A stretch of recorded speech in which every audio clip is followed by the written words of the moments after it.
भाग रही है सारी पहुंच गई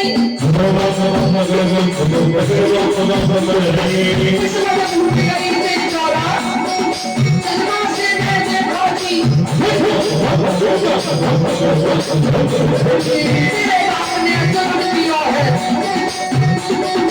सूर्य के संग बहाय दिया है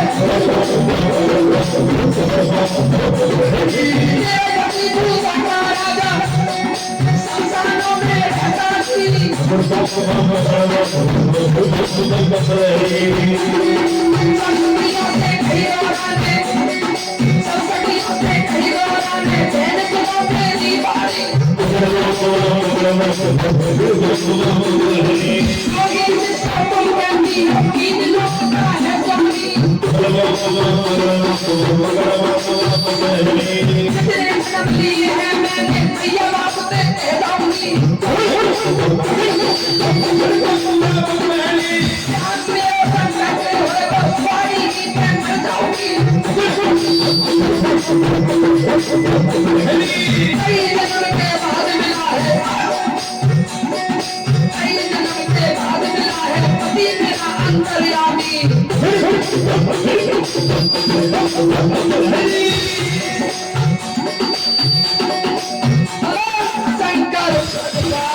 आज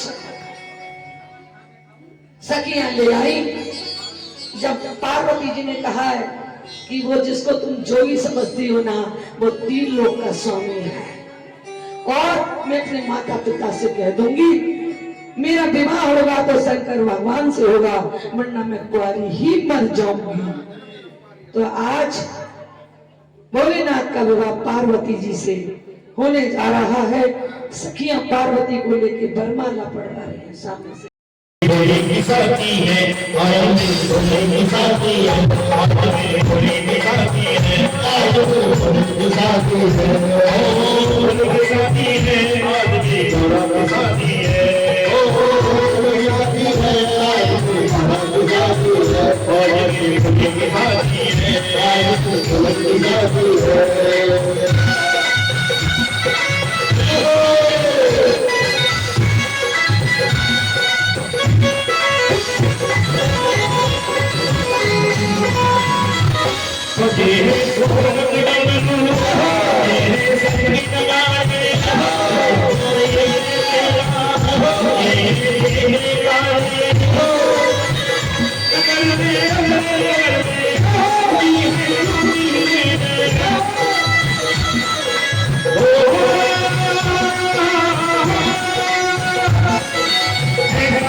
में सिंदूर।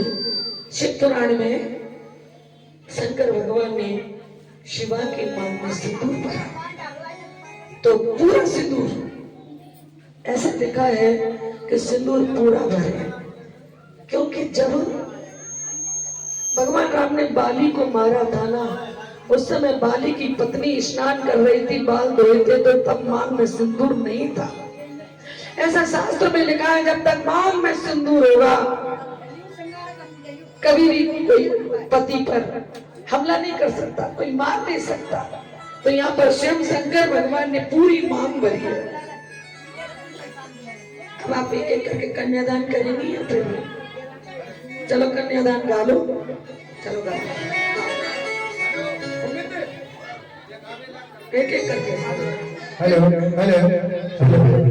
बोलिए सच्चे दरबार की जय हो। हर करोड़े कन्यादान करा को सवेरो नंगर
मेरे पड़े बारात 4 दिन रुकी, 5वें दिन विदा हुई।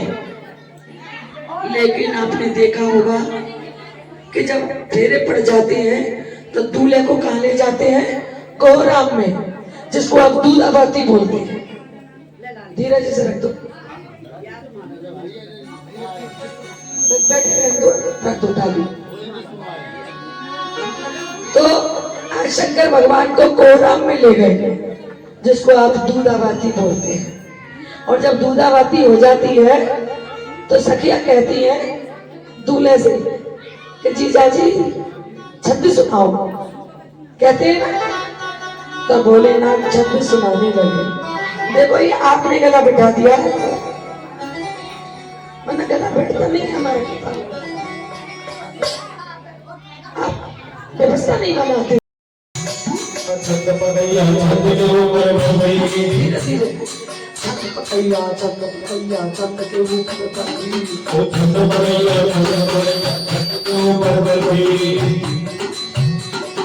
दूल्हा छंद जब सुनाओ बोला दे असर भी,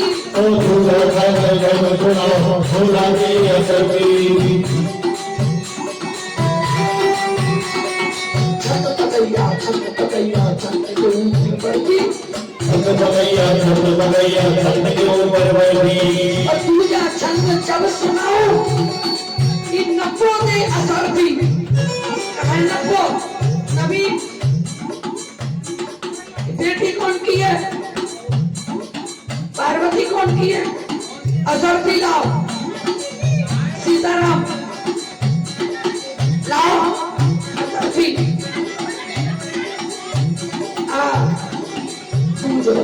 जब सुनाओ समझी दे असर भी,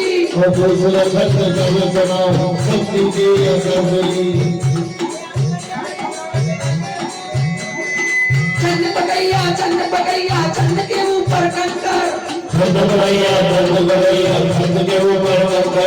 सासू मेरी पार्वती और ससुर मेरे है शंकर।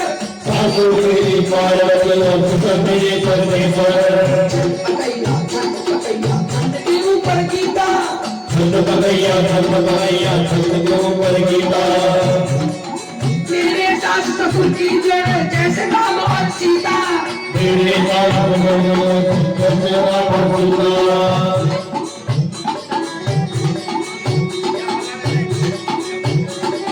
चंद पकैया, चंद पकैया, चंद के ऊपर बारे,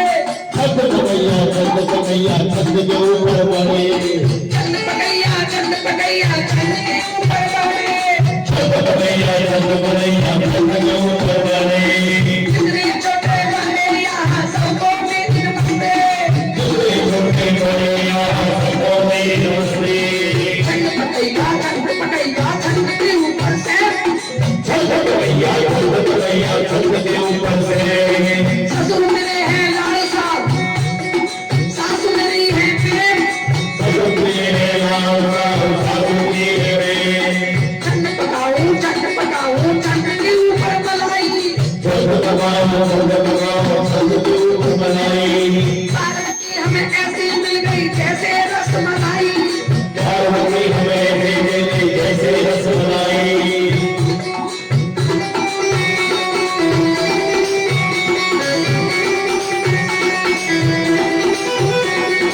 चंद पकैया चंद के ऊपर को चंद के ऊपर चंद पकाऊं चंद के ऊपर को घर में सोना ऐसे रहने जैसे चंद को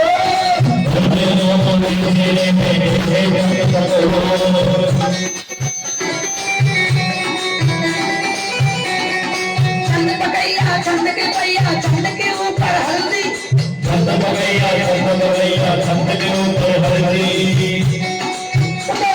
तिलक करो और विदा करो हमें जल्दी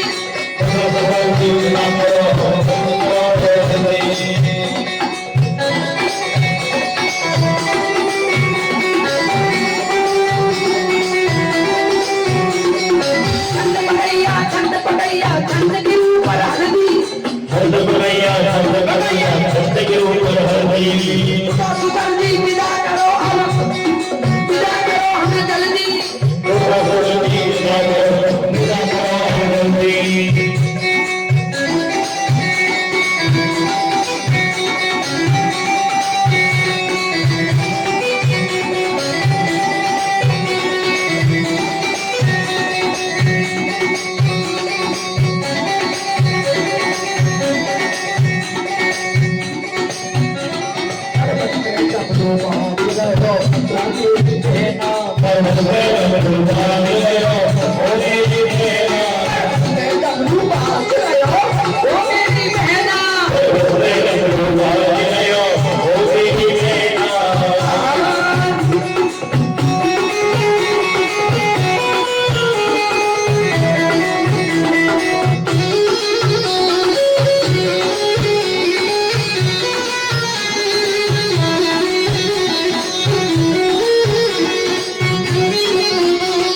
मेरी बहना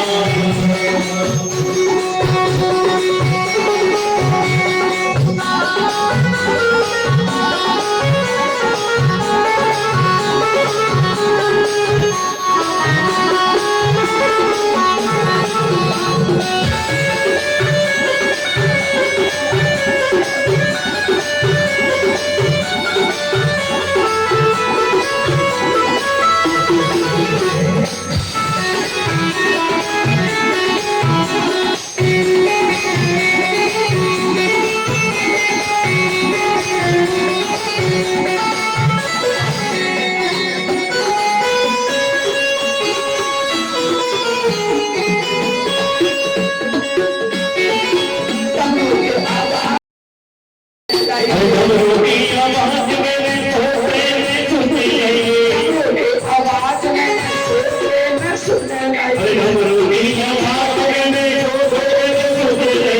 अरे भैया बहन डम्पी सुने, अरे याने कहा करो सुन, हमारे आई वो मेरी बहना,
अपने पति के मुंह पे फेंक आई वो मेरी बहना।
आज 5वां दिन है।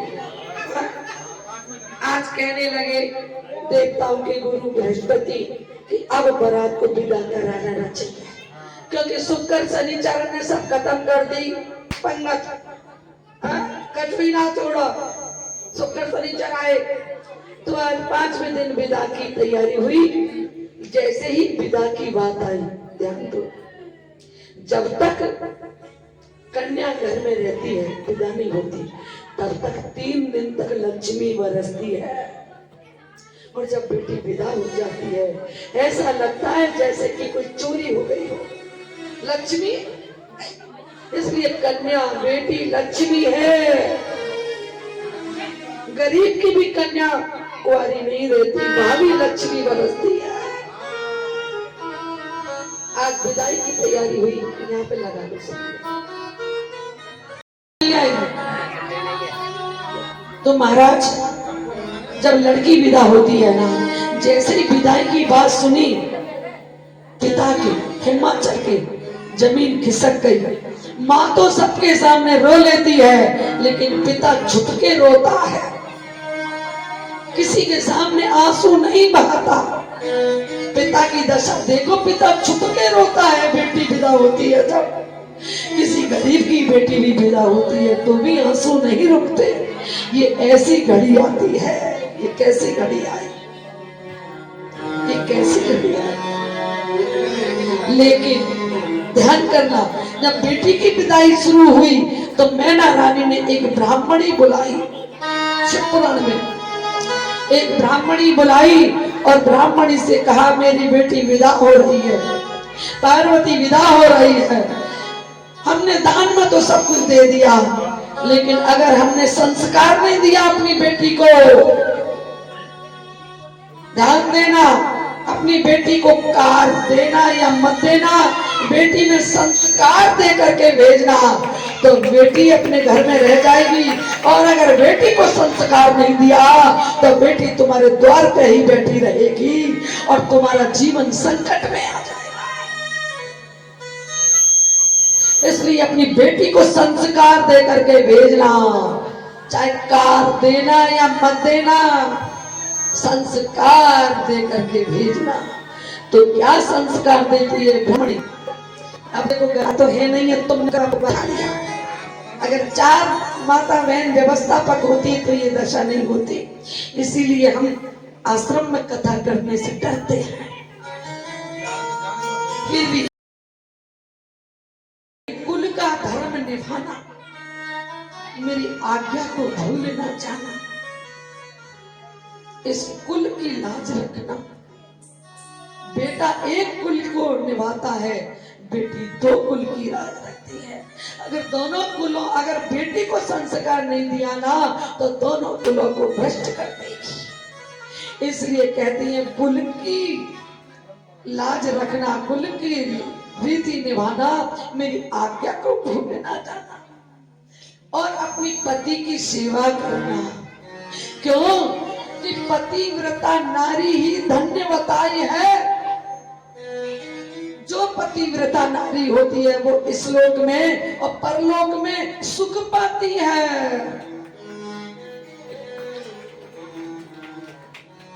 और सारे पापों को नष्ट कर लेती है। इसलिए पतिव्रत एक धर्म है और धर्म ही हमारी रक्षा करता है। धर्म, पतिव्रत धर्म, यानी कि पति की सेवा एक धर्म है और धर्मो रक्षित है रक्षिताहु, धर्म ही हमारी रक्षा करता है। इसलिए अपनी बेटी को संस्कार दे करके भेजो कि अपनी पति की सेवा करना, ये धर्म है। और अपने पति को परमेश्वर के समान मानना, चाहे वो कैसा भी है, चाहे वो कुछ नहीं सुनता है तुम्हारी, अंध बधिर क्रोधी अत दीना, वृद्ध रोग बस अत जड़हीना, ऐसे पति ही कर अपमाना, नारी पाई यमपुर दुख नाना। चाहे कैसा भी है, वो अंधा है, लूला है, लंगड़ा है, बहरा है, कूड़ी है, बूढ़ा है, कैसा भी पति है, अगर ऐसे पति का भी जो स्त्री अपमान करती है वो यमदूतों के द्वारा सताई जाती है। और ना मानो तो सावित्री पतिव्रत धर्म पर टिकी हुई थी, अल्प आयु के पति को भी सावित्री यमदूतों के हाथों से ले आई। इसलिए अपने पति की रक्षा चाहती हो तो पति की सेवा करना, ये एक धर्म है। धर्म ही आपकी रक्षा करेगा। श्रुतियों में और स्मृतियों में पति धर्म को श्रेष्ठ बताया है। इसलिए मेरी बेटी, जो वेदों में बताया है उस वेदों के मार्ग पर चलना। ये संसार को इस कलयुग में उपदेश दिया है। मैना ने अपनी बेटी को संस्कार दे करके भेजना, कहीं ऐसा ना हो पड़े पड़े हुक्म चलाए अपने पति पे या सास ससुर पे। सबसे पहले बेटी सोकर उठना, अपने सास ससुर के चरण जो छूना और नहाकर रसोई बनाना, बिना नहाए रसोई में मत जाना, लक्ष्मी नहीं आएगी। पति के आगे सज धज के रहना। आपका पति घर में है तो खूब सजो धजो, और अगर पति परदेश में है तो सादा ही रहना। ये नहीं पति तो है नहीं है यहाँ, बाहर गया है नौकरी करने फौज में, और तुम किसके लिए, किसके लिए? पति अगर अपने घर में है तो उसके लिए सजना संवरना। अगर पति नहीं है, बाहर नौकरी कर रहा है, तो अपने सिंपल रहना, सादा रहना, साधारण रहना। मेरी आज्ञा को भूल ना जाना। हाय विधाता, कई जन्मी नारी पराधीन, सपने में सुख नाई। हाय विधाता, तूने नारी को क्यों जन्म दिया? ये हमेशा से पराधीन है, और पराधीन व्यक्ति कभी सुख नहीं पा सकता। चाहे कैसे भी स्त्री नौकरी कर ले, बड़ा पद पाले, फिर भी वो अधीन है। क्यों? कि वो सोना है, सोने को अलमारी में रखा जाता है। बेटा लोहा है, उसको कहीं पटक दो, इसलिए वो सुरक्षित नहीं है नारी, इसलिए वो अधीन है। सोना है वो, बेटा लोहा है, लोहे को कहीं पटक दो, बेटी को कहीं नहीं पटक सकते। वो सोना है, जैसे सोने को अलमारी में रखते हैं, ऐसे बेटी को भी सुरक्षित रखते हैं। इसलिए विधाता तूने ये नारी क्यों जन्मी? ये जन्म से ही पराधीन है। और कहने लगी कि बेटी, पति का उचित भोजन करना। उचित मीन्स बचा हुआ, थाली में जो बच जाए उसी थाली में खाना, वो महाप्रसाद, महाप्रसाद है तुम्हारे लिए। और बेटी, गृहस्थ में देवता, पितृ, अतिथि, सेवक वर्ग, गौ, भिखारी, इनको अन्न का भाग दिए बिना भोजन मत करना। अगर तुम्हारे द्वार पर कोई अतिथि आ जाए, देवता आपके महादेव आए हैं, पितृ, इनको कभी अन्न का ग्रास दिए बिना खाली मत भेजना। और घर के सामान को सुरक्षित रखना। बहुत सी जगह क्या, मिर्ची का डिब्बा यहाँ रखा है तो नमक का डिब्बा वहां रखा है, चाय की पत्ती यहाँ है तो फ्राई बिल वहां है। रोजाना इसी बात का झगड़ा है, क्या है कि नहीं? लाली वो कहाँ है दाल का डिब्बा? मम्मी वहीं रखो। अरे भाई, अपने बेटी को समझाओ, सुरक्षित जगह पे रखें, रसोई में जथा स्थान, तो घर में झगड़ा नहीं हो। एक बार पति ने कहा अपनी पत्नी से कि मेरे मोजे कहाँ हैं? तो कहने लगी, तुम ना देख सके, घर को सबरो काम तो मैं करूं, मोजा न मैं इधर नहीं। जहाँ तर्क है वहां नरक है, और जहाँ समर्पण है वहां स्वर्ग है। पति से वाद विवाद न मत करो। अगर तुमसे मोजे मांग लिए तो दे दो, धोके रखे हैं तो क्या हानि है? पति की सेवा नहीं हुई तो किसकी करोगे? और किसकी करोगी फिर? कोई और है क्या कोई इससे भी बढ़ के? पतिरेव सर्वस्व, पति ही सब कुछ है। एक बार क्या हुआ, कबीरदास जी बैठे थे, अचानक उनके पास में एक विद्वान आए और आकर कहने लगे, कबीरदास जी, आपने तो बहुत अच्छे अच्छे दोहों की रचना की है, आप तो अमर हो गए, आखिर में आपने गृहस्थ में इतनी बड़ी रचनाएं कैसे कर ली? गृहस्थ में तो बहुत मुश्किल है, ध्यान देना। कबीरदास जी कहने लगे, बैठो। उसी समय उन्होंने, कबीरदास जी ने अपनी पत्नी को आवाज लगाई, देवी, 12 बज रहे थे दोपहर के, देवी लालटेन जला के लाओ। विद्वान ने देखा कहीं 12 बजे और कबीरदास जी लालटेन जलवा कर मंगा रहे हैं।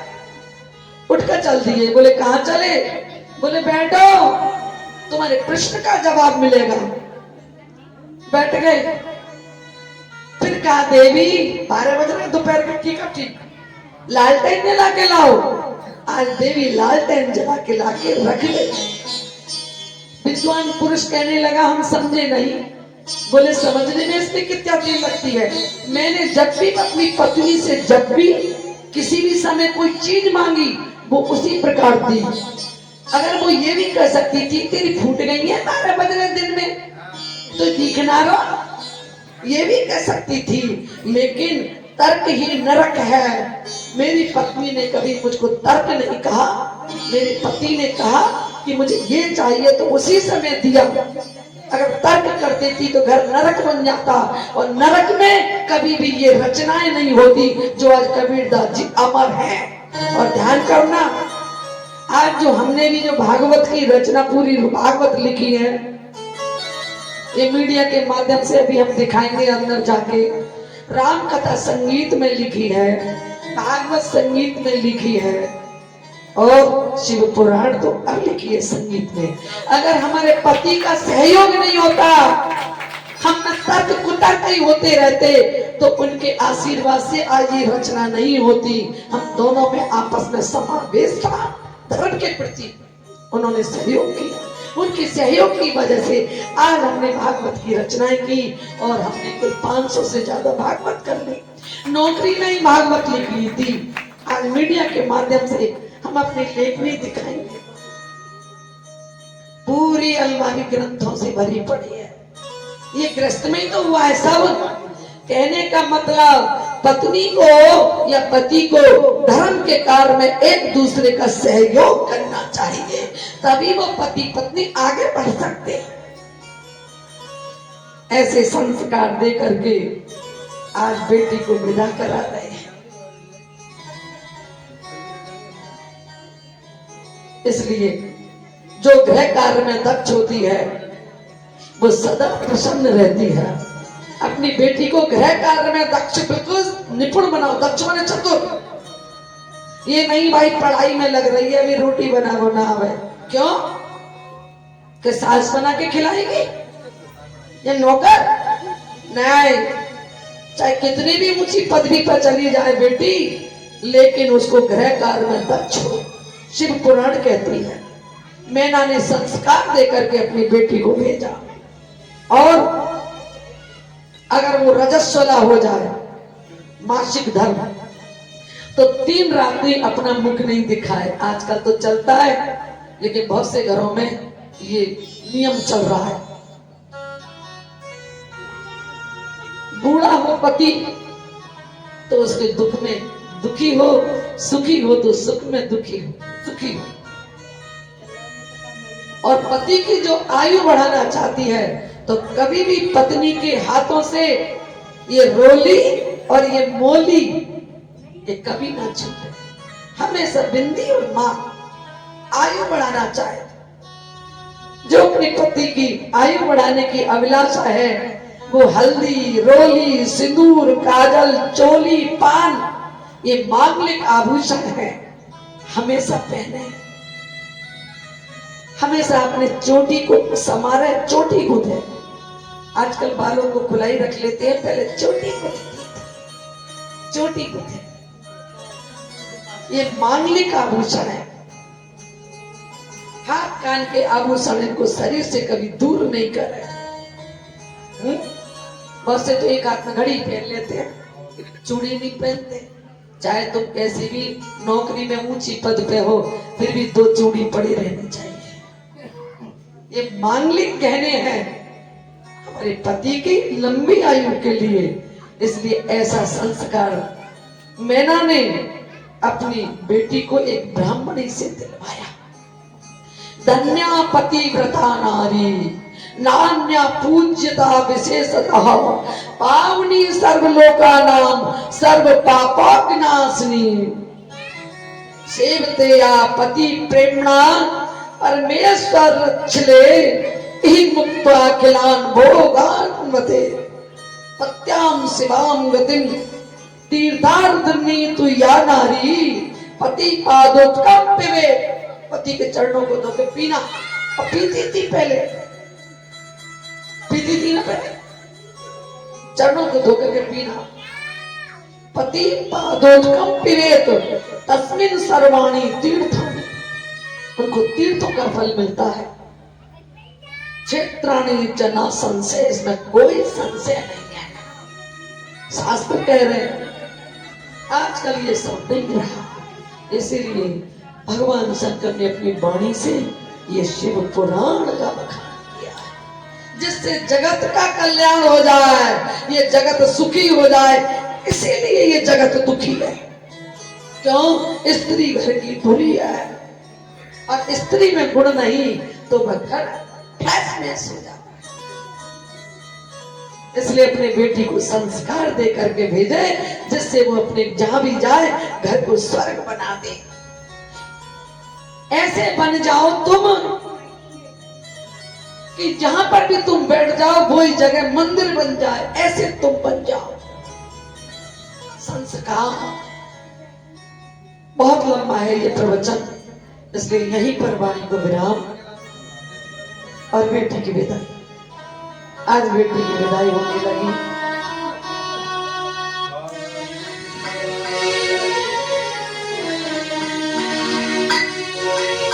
मैं गुड़िया तेरे जाऊंगी बेटी के डोली, जाऊंगी बेटी के डोली साजन की। मैं गुड़िया तेरे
संस्कार दे के विदा किया।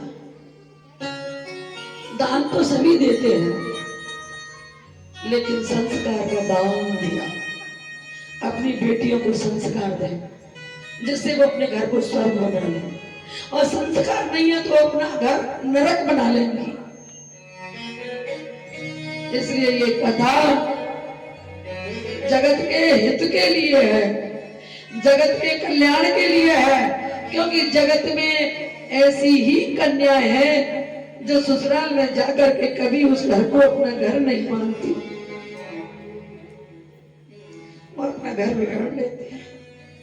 इसलिए अपने बेटे को संस्कार दे करके भेजा। पार्वती ने कहा, मां, लिपट के रोने लगी, मुझे ऐसा वरदान दो कि मैं तुम्हारी कभी याद नहीं करूं। अगर मैं तुम्हारी याद करूंगी तो मैं अपने सास ससुर की पति की सेवा कैसे करूंगी? माँ की याद आती रही, पिता की याद आती रही, तो तुम सास ससुर की कैसे सेवा करोगे?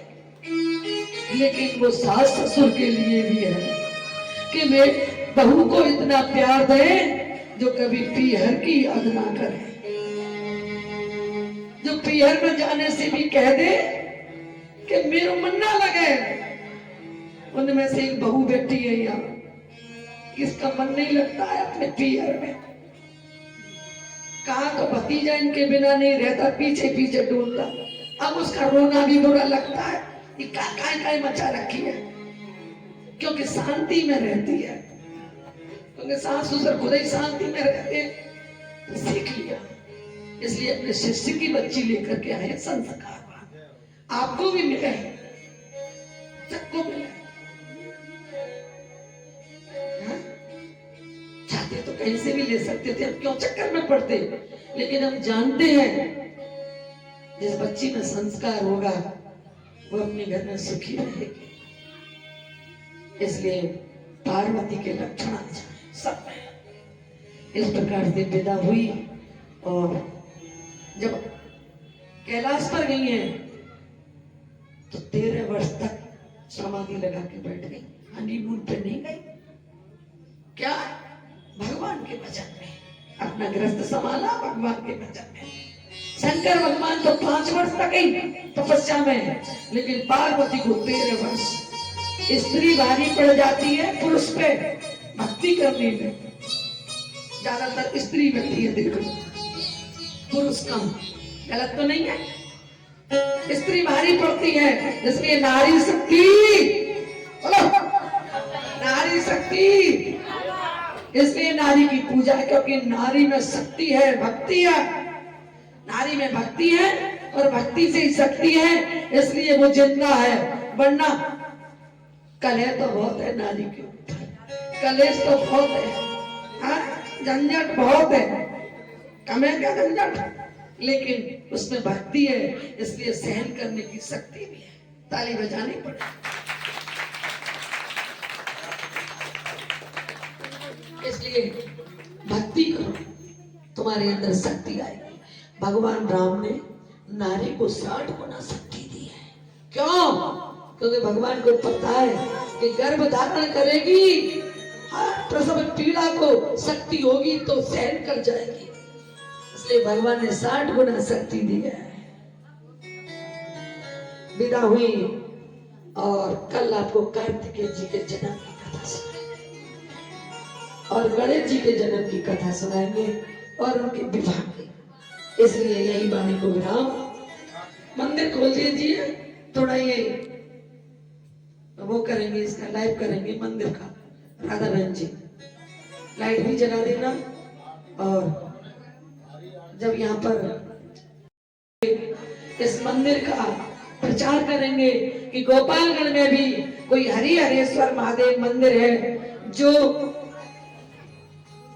गोपालगढ़ की बेटी विजय ने अपनी पति की याद में बनाया है, तो उसमें उनकी भी प्रतिमा है, इसलिए उस मंदिर में भी थोड़ा लाइव कर लें। जिन्होंने इस धर्म के कार्य में भागवत में राम कथा में उनको विशेष सहयोग दिया और यहाँ तक पहुंचाया, उनकी मूर्ति मंदिर में है। ये संदेश देता है कि अगर पति पत्नी में प्रेम हो तो धर्म के कार्य में बहुत ऊंचाइयों तक चले जाए। कभी हमको भागवत करने से नहीं रोका, सहयोग किया उन्होंने। इसलिए पति और पत्नी मिलकर धर्म के कार्य में सहयोग करें। अब आप लाइव को यहाँ से जोड़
Thank you.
बोलो महाराज की जय, भगवान की जय, भगवान की जय, भगवान की जय, भगवान जी महाराज की जय, भगवान की जय,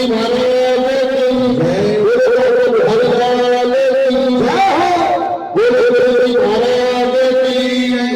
हर हर हर महादेव, हर हर हर महादेव, हर हर महादेव।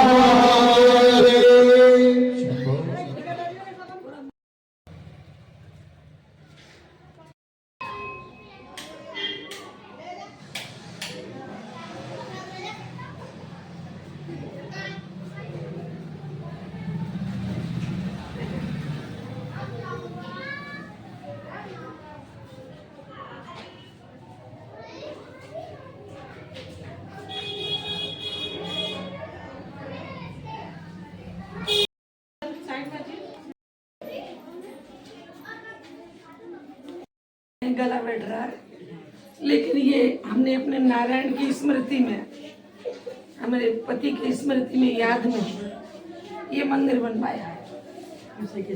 हाँ, और इसी कमरे में वो रहते थे। ये कमरा इनके लिए दे दिया, शिव जी का मंदिर। ज्यादा नहीं बोल सकते, कथा कर रहे हैं और व्यवस्था भी अपने हाथ में है, तो इतना ही बोलेंगे।